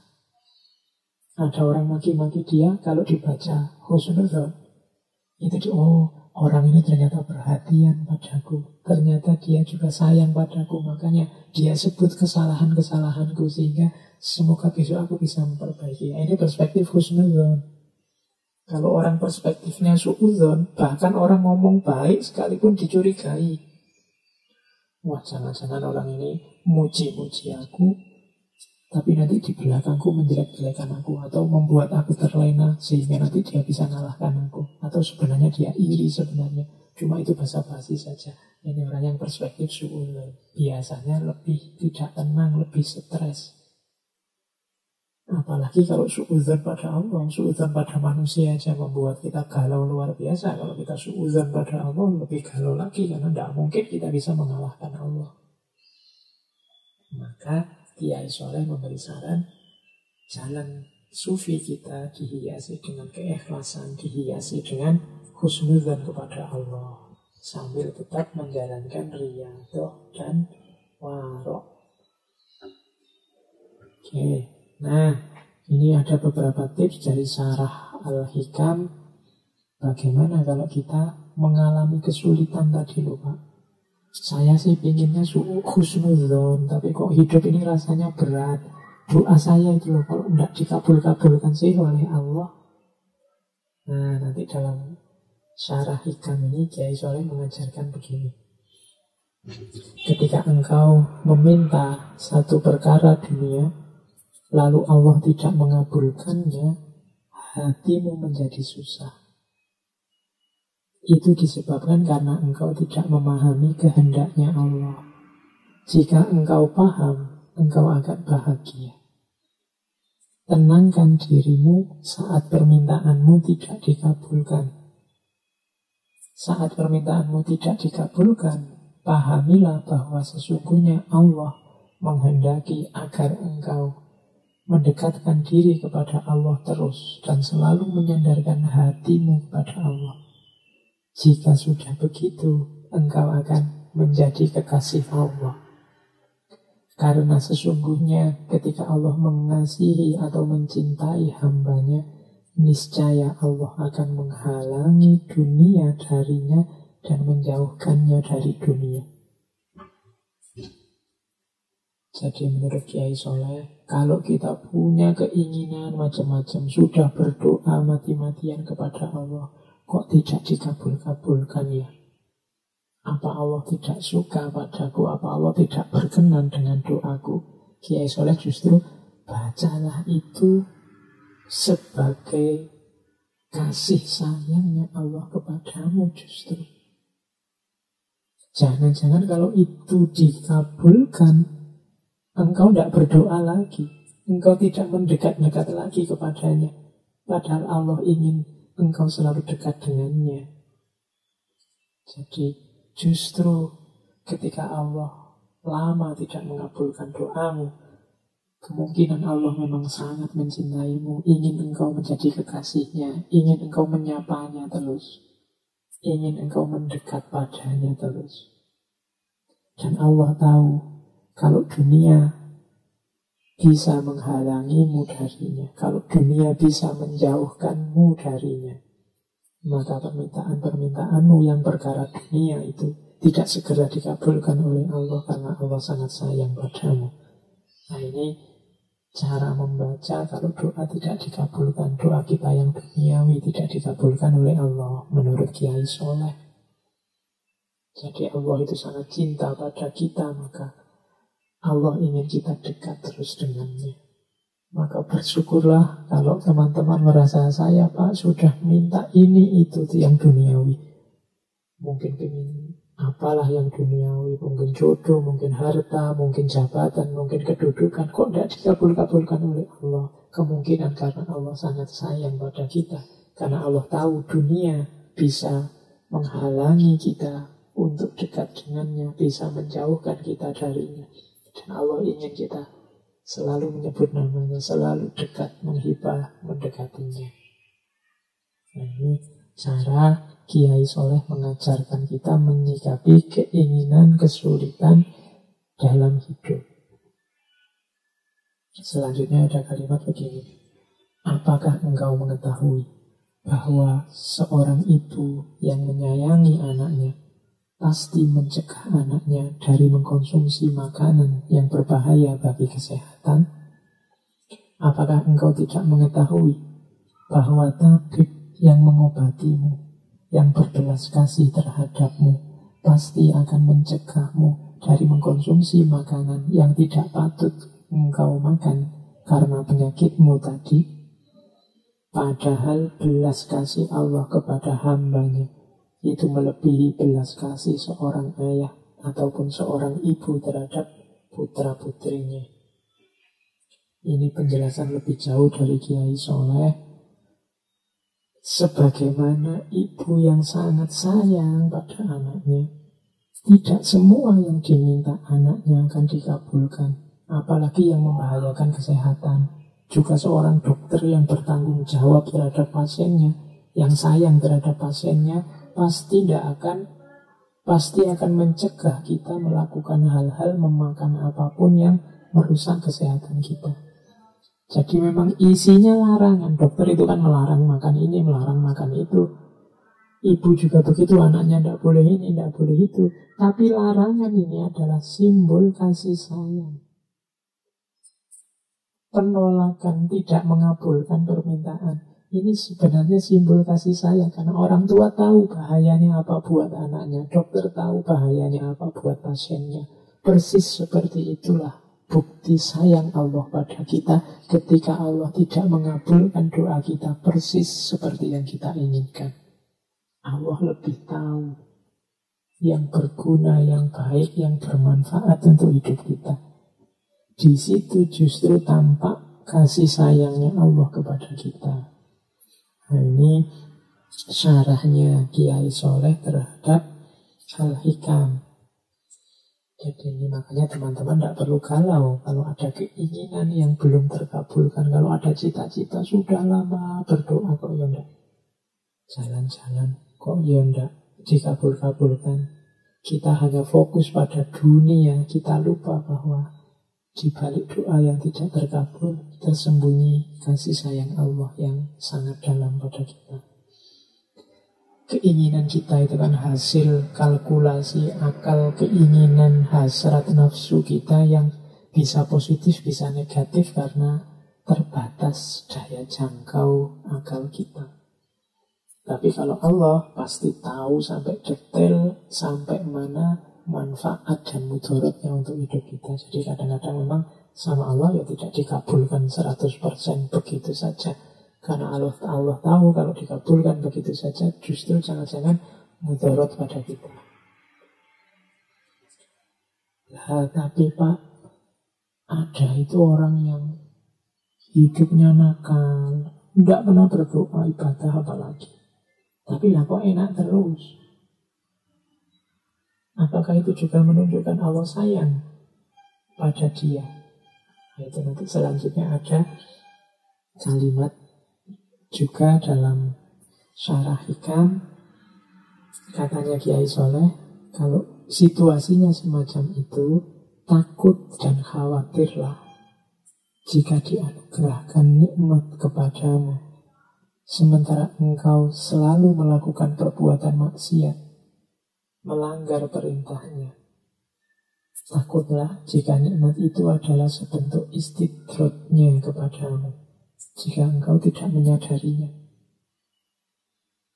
Jadi yang merasa Pak saya itu mungkin disayang Allah Pak, saya tidak pernah doa itu, tapi keinginanku terkabul terus, apa yang saya inginkan itu wujud terus. Iya, itu bisa memang kasih sayang Allah yang tidak terbatas, atau jangan-jangan itu istidraj darinya. Tetap kita harus hati-hati. Jangan-jangan Allah tidak ingin kita mendekat-dekat padanya, sehingga pokoknya kita mau apa diberi, biar kita tidak sempat ingat Allah, tidak sempat ingin mendekat, tidak sempat ingin berdoa khusyuk. Wong ya kebutuhan kita terpenuhi terus. Jadi itu namanya istidraj. Kita juga harus hati-hati. Kemudian introspeksi. Takut dan khawatirlah, katanya Kiai Soleh. Karena apa-apa itu kan harus direnungi sampai dalam sebab akibatnya. Kadang-kadang kita ini merasa, wah saya ini mungkin lebih disayang oleh Allah dari dia. Dia hidupnya sulit terus, sementara aku lancar terus. Bisa jadi kenyataannya kebalikannya. Dia sangat disayang oleh Allah, makanya secara dunia dia sulit terus, sehingga dia berdoa terus, ingin mendekat terus ke Allah biar kesulitannya terselesaikan. Sementara Allah tidak terlalu dekat dengan kita, tidak terlalu sayang dengan kita, ingin kita menjauh, benci dengan kita, sehingga kita dibuat tidak ada momen yang memungkinkan kita untuk ingin mendekat secara serius pada Allah. Itu namanya istidraj. Cuma kadang-kadang kita tidak sadar ini. Nah, ini syarah dari Kiai Soleh terhadap Al-Hikam. Ketika Allah memberimu kemauan untuk melaksanakan perintahnya, menjauhi larangannya, berpegang teguh menaatinya, maka ketahuilah bahwa Allah telah menyempurnakan nikmatmu lahir batin. Maka hendaklah engkau mensyukuri dan meminta kekalnya nikmat tersebut. Ini selanjutnya Kiai Soleh menasihati kita, sudahlah keinginan-keinginan duniawi tidak perlu dikejar sampai sebegitunya. Diminta berdoa ya oke. Kalau tidak dikabulkan tidak usah galau. Ada yang lebih penting. Yang lebih penting apa? Kemauan untuk melaksanakan perintahnya, menjauhi larangannya, taat pada Allah. Ini justru yang paling penting. Mintalah selalu untuk dianugerahi Allah kemauan untuk menjalankan perintah, menjauhi larangan. Ini anugerah yang paling nikmat. Kalau Allah sudah menganugerahi ini, katanya Kiai Soleh, berarti Allah telah menyempurnakan nikmatmu lahir batin. Kalau kita masih mau sholat, masih mau puasa, masih mau zakat, masih mau sholat malam, alhamdulillah, inilah anugerah yang luar biasa dari Allah yang harus disyukuri. Tapi kalau permintaan-permintaan lain, doa-doa yang lain yang sifatnya duniawi, tidak harus terlalu dirisaukan. Jadi ini keinginannya Kiai Soleh agar kita lebih serius mendekat kepada Allah, tidak lagi tertipu oleh hal-hal kenikmatan-kenikmatan duniawi yang sementara, tidak lagi galau oleh kenikmatan-kenikmatan duniawi yang justru menjauhkan kita dari Allah, menjauhkan kita dari kedekatan kepada Allah.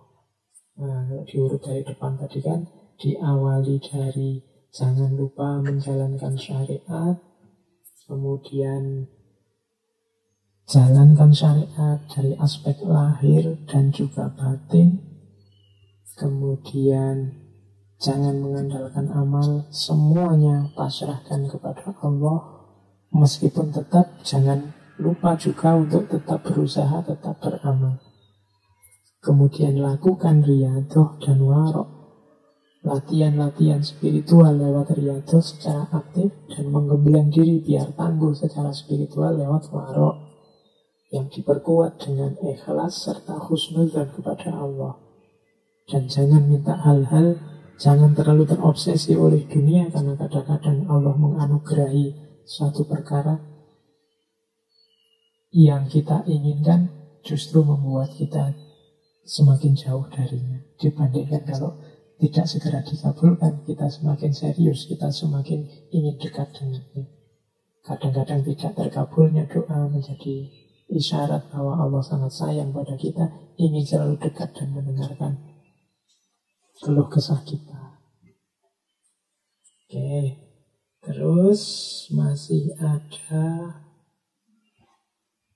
Ini saya ambilkan sedikit dari, tadi saya sebut ya, beliau nulis kitab Sabilul Abid ala Jauharutut Tauhid. Ada bagian yang menarik, mungkin ini anggap saja semacam quotes tentang wali dan karomah. Orang-orang yang dicintai Allah itu kan kadang-kadang diberi karomah-karomah, kemampuan-kemampuan luar biasa. Saya melihat ada beberapa yang agak skeptis tentang fenomena karomah ini. Hal-hal luar biasa yang dilakukan oleh para kekasih Allah. Ada yang bilang Nabi aja tidak begitu, para sahabat juga tidak begitu. Nah, dalam Sabilul Abid ini Kiai Soleh menjelaskan kenapa zaman akhir para wali banyak kelihatan karomahnya, dan kenapa zaman sahabat dan tabi'in tidak seperti itu. Kiai Soleh menjelaskan begini. Karena manusia di akhir zaman ini dhaif keyakinan agamanya, maka mereka didampingi oleh para wali dengan karomahnya, agar semakin kuat keyakinan agamanya dan patuh kepada orang soleh. Semoga dengan demikian generasi zaman akhir tidak mudah menghina para orang-orang soleh. Berbeda dengan orang-orang zaman al-awwalin, periode sahabat dan tabi'in, yang dalam hidupnya masih sangat kuat keyakinannya kepada orang-orang soleh, sehingga karomah para wali tidak terlalu penting diperlihatkan.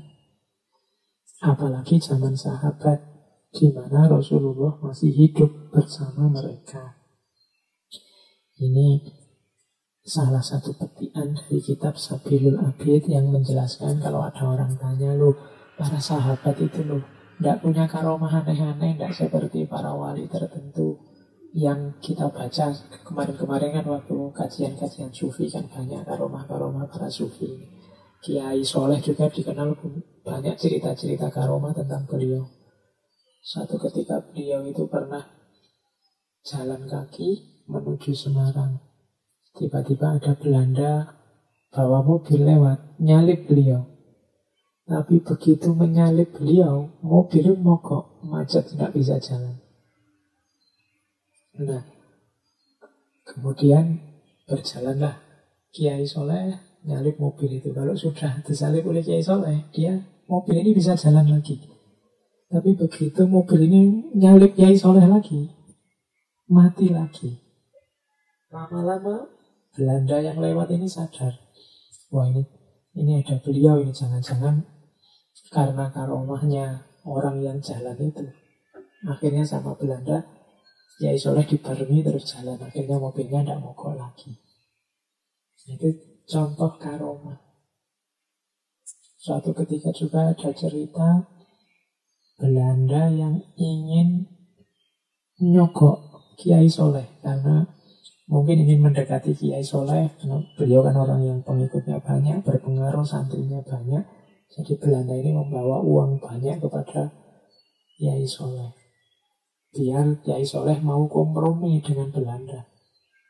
Wah, waktu tiba-tiba para Belanda ini mengeluarkan uangnya, Kiai Soleh terus marah. Terus dia mengambil sebongkah batu, di hadapan orang-orang Belanda itu. Begitu batu itu diambil, ceritanya berubah menjadi emas. Nah, orang Belanda itu terus menjadi tidak berani lagi untuk menyogok Kiai Soleh. Ya, meskipun ceritanya setelah memperlihatkan karomah ini, Kiai Soleh juga menyesal. Beliau sering menangis kalau mengingat cerita-cerita yang semacam ini. Tapi ini menunjukkan bahwa ya memang kadang-kadang Allah memberikan karomah pada orang-orang yang dicintai, pada para wali. Kenapa sih kok di akhir zaman kadang-kadang malah lebih banyak cerita semacam itu dibandingkan zaman sahabat apa tabiin dulu? Jawabannya Kiai Soleh ya karena orang hari ini itu imannya lebih lemah, lebih butuh bukti lebih kuat, sehingga orang lain tertarik. Sehingga para wali, para ulama ini dipercaya. Maka Allah mengizinkan mereka mendapatkan karomah-karomah tertentu. Beda dengan zaman sahabat atau tabi'in. Mereka imannya masih sangat kuat, masih tidak butuh karomah-karomah. Apalagi zaman Kanjeng Nabi. Kanjeng Nabi masih hidup. Meskipun ada beberapa mukjizat Kanjeng Nabi, tapi kan tidak, kalau versinya di kitab Sabilul Abad tidak sebanyak belakangan ini ada macam-macam karomah-karomah. Itu bukan karena para walinya, tapi mempertimbangkan kelemahan keimanan kita yang menuntut bukti macam-macam. Bahkan kadang-kadang teman-teman ini yang belajar, yang tertarik dengan sufi, dengan tasawuf kan karena karomah-karomah itu, apalagi yang masih muda-muda. Ingin bisa jalan di atas air lah, ingin bisa macam-macam. Ini kan yang menarik anak-anak muda, sehingga suka dengan tasawuf. Bisa membaca masa depan lah, bisa membuat orang gentar lah. Jadi membayangkan karomah-karomah semacam itu sehingga tertarik meniti batin menuju ke dalam diri. Meskipun dalam tradisi tasawuf sendiri, karomah ini kan bukan sesuatu yang jadi target, jadi tujuan. Ini hanya bunga-bunga saja dalam perjalanan sufi. Oke, saya kira itu ya teman-teman, sedikit gambaran tentang gagasan-gagasan Kiai Soleh Darat As-Samarani. Monggo yang tertarik untuk belajar lebih dalam. Kelihatannya kalau hari ini buku-bukunya sudah banyak yang diterjemah, banyak yang sudah ditranslate dalam tulisan Latin, tidak lagi background. Hari ini itu kan tergantung kemauan saja. Asal mau niat nawa itu sarananya banyak. Bahkan ustadz-ustadz, guru-guru kan sekarang juga sudah banyak yang turun gunung. Bisa diikuti kajiannya. Tidak harus ke pondoknya, bisa lewat YouTube, lewat medsos-medsos yang mereka gunakan. Jadi monggo lah, cari ilmu sekarang jalannya banyak. Silahkan diperdalam ya. Kalau untuk ngaji ini kan terbatas. Ini hanya memperkenalkan saja, menunjukkan saja satu dua. Semoga ada manfaatnya buat teman-teman semua. Baik, saya kira itu teman-teman kajian kita malam hari ini. Kurang lebihnya mohon maaf. Wallahul muwafiq, wallahu a'lam bishawab. Wassalamualaikum warahmatullahi wabarakatuh.